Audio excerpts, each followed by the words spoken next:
The USP Coleman II Penitentiary in Central Florida has long been known as a safe place for government informants and other marked men in the federal prison system. But when James Whitey Bulger arrived in 2014, Charles Lockett, the warden at the time, wasn't going to take any chances.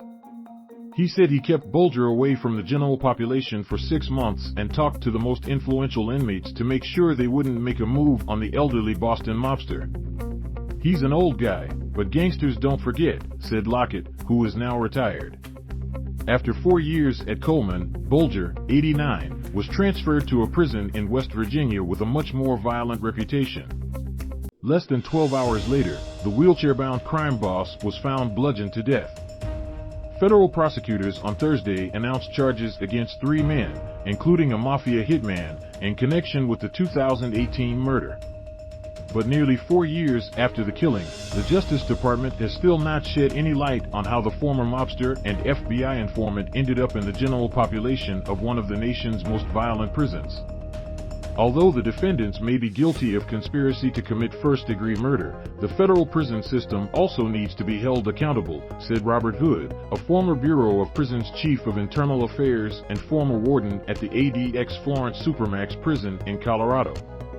The public needs to know why the BOP knowingly created a death sentence for Whitey Bulger. Hank Brennan, Bulger's longtime attorney, filed a lawsuit on behalf of his family against the Bureau of Prisons in October 2020, alleging that the agency had failed to protect him.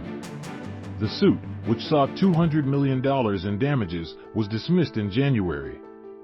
U.S. District Judge John Preston Bailey said in his ruling that federal courts were barred by Congress from weighing in on prison housing decisions that resulted in injuries or death.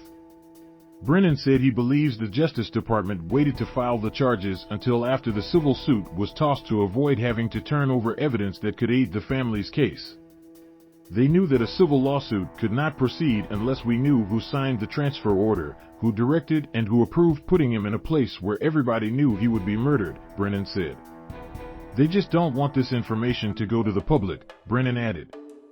"And they don't want to prosecute their own, and they never will." Stacy Bishop, a spokesperson for the U.S. Attorney's Office in the Northern District of Virginia, rejected Brennan's claims. The civil case brought by Bulger's family had no impact upon the criminal investigation or the timing of the indictment, Bishop said.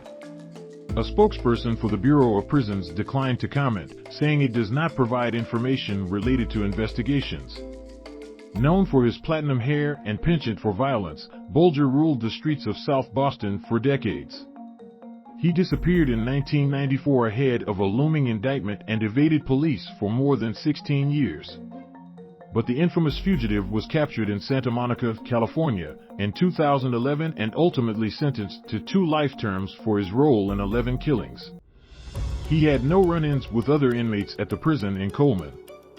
But by the end of his time there, he was confined to a wheelchair and was dealing with heart problems and other health issues. It remains unclear why he was transferred to the penitentiary in Hazelton, West Virginia rather than a prison medical facility. Known as Misery Mountain, Hazelton had a very different reputation than the facility in Florida. 2 inmates had been killed there in the previous 6 months, and prison workers were complaining of dangerous staffing shortages.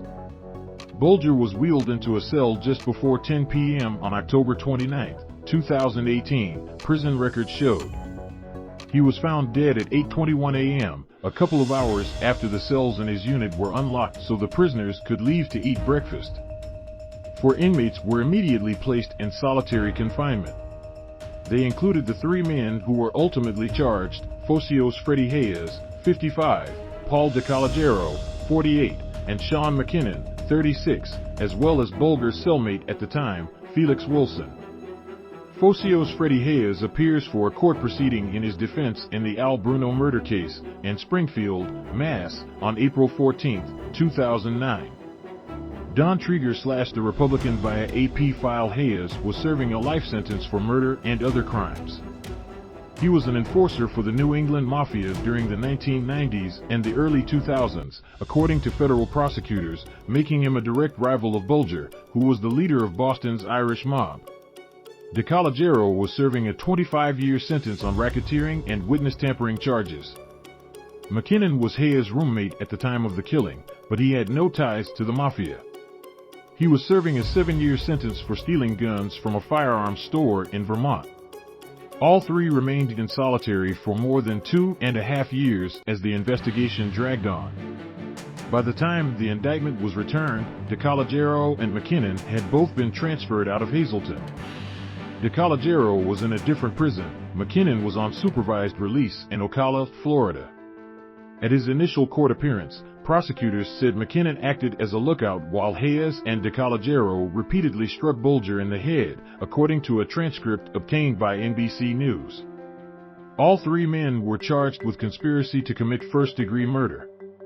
Hayes and DeCologero were hit with additional charges, aiding and abetting first-degree murder, and assault resulting in serious bodily injury. McKinnon was also charged with making false statements to a federal agent. Daniel Kelly, a lawyer for Hayes, said his client's indictment came as no surprise, but he didn't expect it to take this long.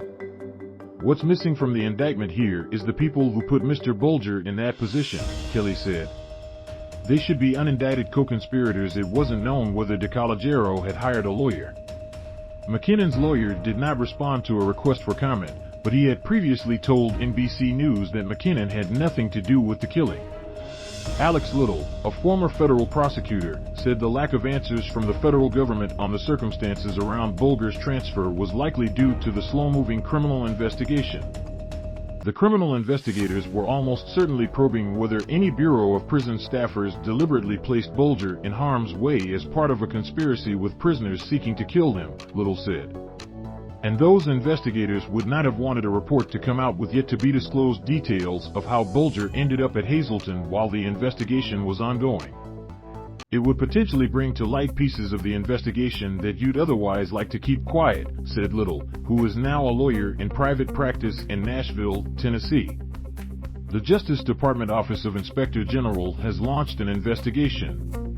Lockett, the former warden at Coleman, said he was interviewed by investigators a year after Bulger's killing, but he hasn't heard from them since.